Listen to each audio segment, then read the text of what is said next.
Georgia looks like the best football team in America, especially after dismantling a Clemson team that then put 66 on the board against App State. Of course, the Bulldogs gunning for a national championship, as that is the standard, with Kirby Smart's team going to Lexington to take on SEC rival Kentucky. The Wildcats coming off a disappointing 25-point loss as a 10-point favorite against South Carolina. We got Steve Merrill on the line from wagertalk.com.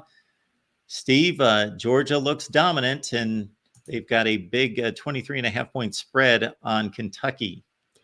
So some sports books, mainly DraftKings, the week before will put out a look-ahead line like this on Wednesdays or so, the week before college football. And the look-ahead line for this game a week ago, before Kentucky looked so bad against South Carolina, was going to be 18. When it opened for real on Sunday in most locations this past weekend, Georgia was about a 23.5-point favorite. That's pretty much where it stands now. We have seen some 24s pop up throughout the week, even a 24.5 briefly. And I point that out because my database simulation, 10,000 games simulated through the database, has a Georgia win, an average win of just over 21 points. So it's exactly between the look-ahead line of 18 and the real line of 23-24 now.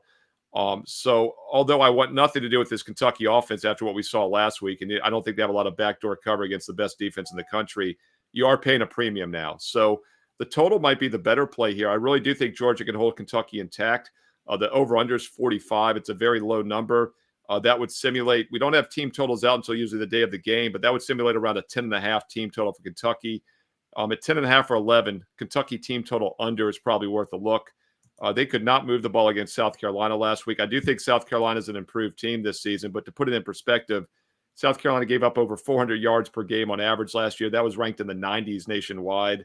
And Kentucky at home as a 9.5-point favorite only scored 6 total points. And they did not move the ball well at all. They only had about 183 total yards. So hard to imagine they're going to improve on the road, hostile environment. We're actually back at home still. Correction, still at home. Hard to imagine they're going to improve this week against the best defense in the country. I think Kentucky team total might be the sneaky way to play this game under the total.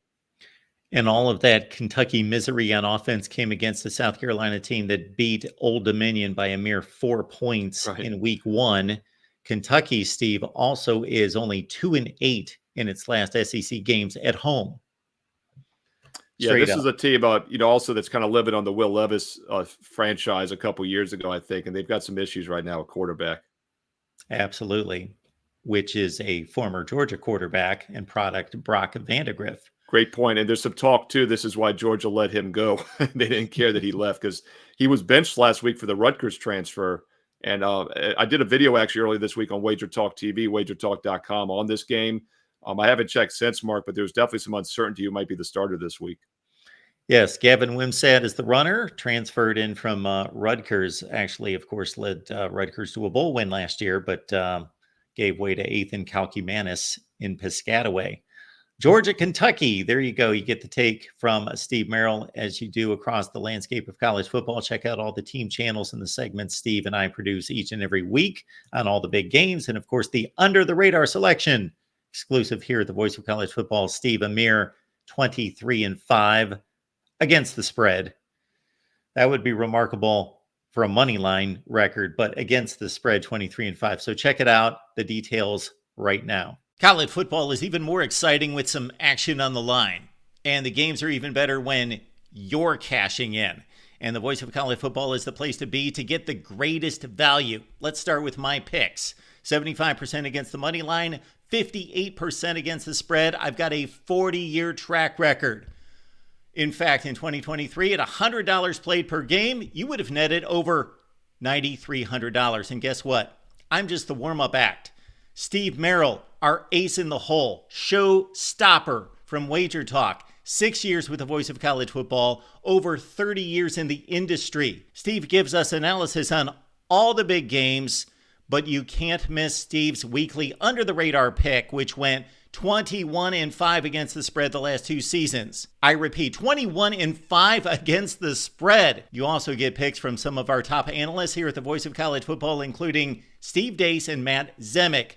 Become a YouTube channel member or Patreon member for just $99 per month. Go to the main channel on YouTube, click join, and select the betting tier. Do the same thing on Patreon. Make 2024 a winner now.